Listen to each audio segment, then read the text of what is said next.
Hey everybody, welcome to The Real Show Barbecue. Today I've got David Parrish with me with Adrenaline Barbecue. He's the inventor of the slow and sear. And today we're going to do the cold grate technique on the Members Mark grill that I picked up from Sam's a couple of months ago. So he's going to kind of lead us through this and kind of show us how we're going to be using this today. David? Yep, that's right. We're going to do the cold grate technique, reverse sear a steak. I think we got ribeyes, right? Oh yeah. So some big thick ribeyes. I haven't cooked on this Members Mark before, so I'm excited to see how the slow and sear and our other accessories work on it. Awesome. And let me go ahead and let you guys know, if you're in the Goldsboro, LaGrange area, I picked these ribeyes up from the Country Butcher.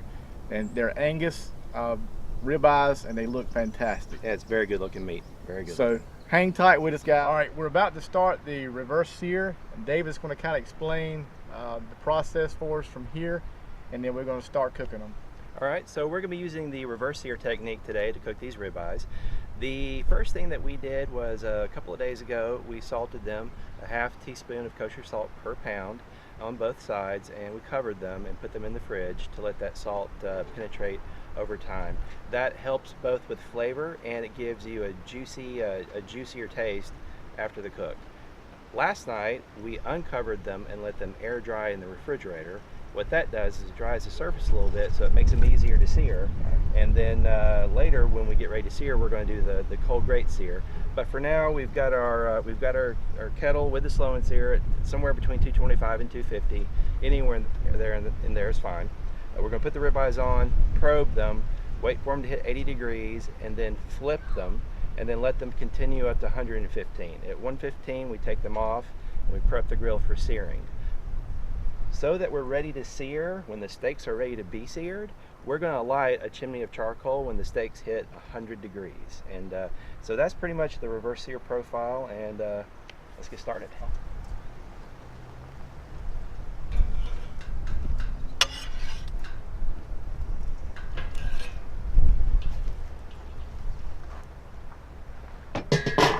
All right, the steaks have just reached 80 degrees, so we're going to flip them over right quick. Okay.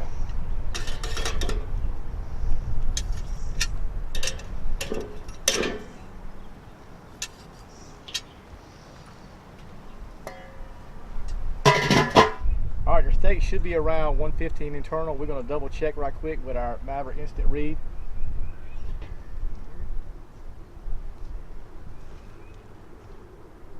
$115, 116,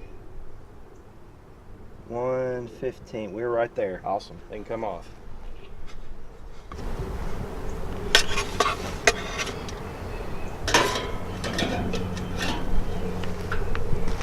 All right, the steaks just come off the grill. We got a full basket of charcoal. Dave, what's next? So what we're going to do now is prep the steaks for the sear. The first thing we're going to do is pat them dry with paper towels. We want the surface as dry as possible because the water on the surface boils at 212.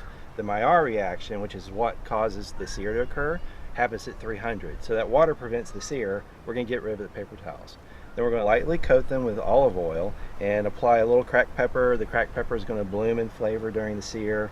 The olive oil is going to smoke off, give us some extra flavor, help with the sear, and that's all we're going to have on there. We've got some oil, some pepper, some salt, and they're going to be awesome. So.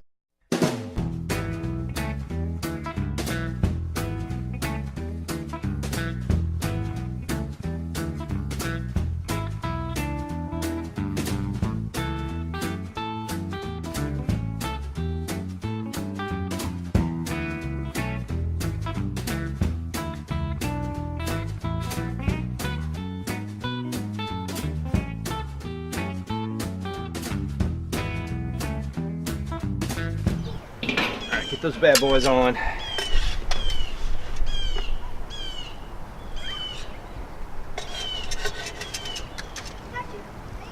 All right, time it for a minute. Okay, why is it cold? So we put the grate on cold because we're actually wanting to sear with radiant heat coming from the charcoal and not conductive heat coming from the grate.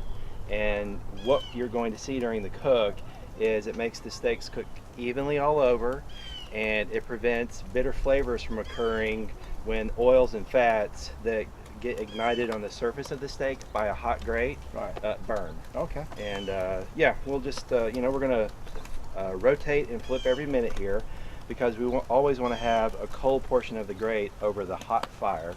And we're going to see what happens. All right, we're coming up on a minute, so we're going to rotate and flip.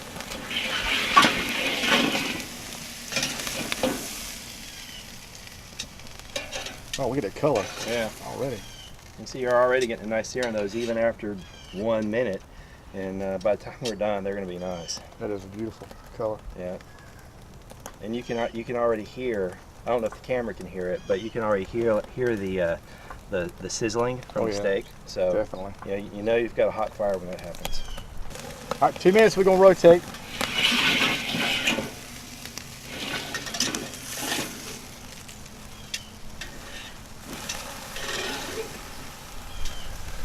It's not a bad idea to go ahead and check your temperature.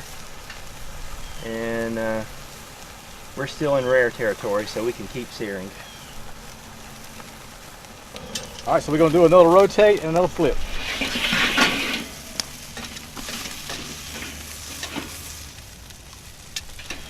Oh man, look at that crust. Now that is the Maillard reaction. That is beautiful. Yeah, you want to get it over the sear zone. As long as it's not over the reservoir, you should be fine. Gotcha. Yeah, there you go. Let this go another minute, and they at that point should be close to medium rare. All right, we're going to flip them over to the indirect side now.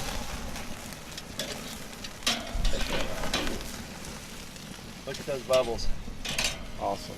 Yeah, that's a good sear right there. You can tell how the fat started separating on that steak that we're close to medium rare, but we'll tip them anyway. Yep, we're 125. These are going to rest up to 130. This one's already 130, so yeah, we're in medium rare territory. We're good to go.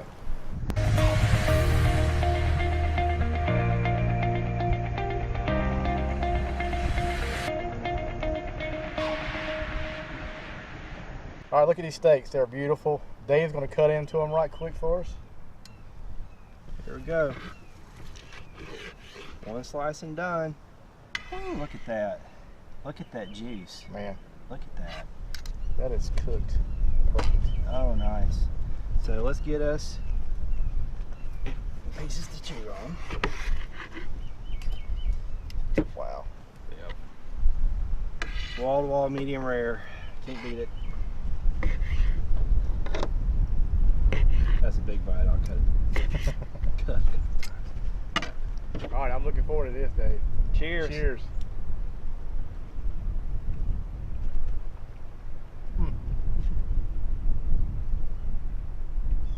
Man, that is so tender, so moist. The flavor is amazing. Absolutely amazing. That's probably one of the, if not the best steak I've ever had before, honestly. I'm trying not to say anything because I don't want to influence you, but yeah.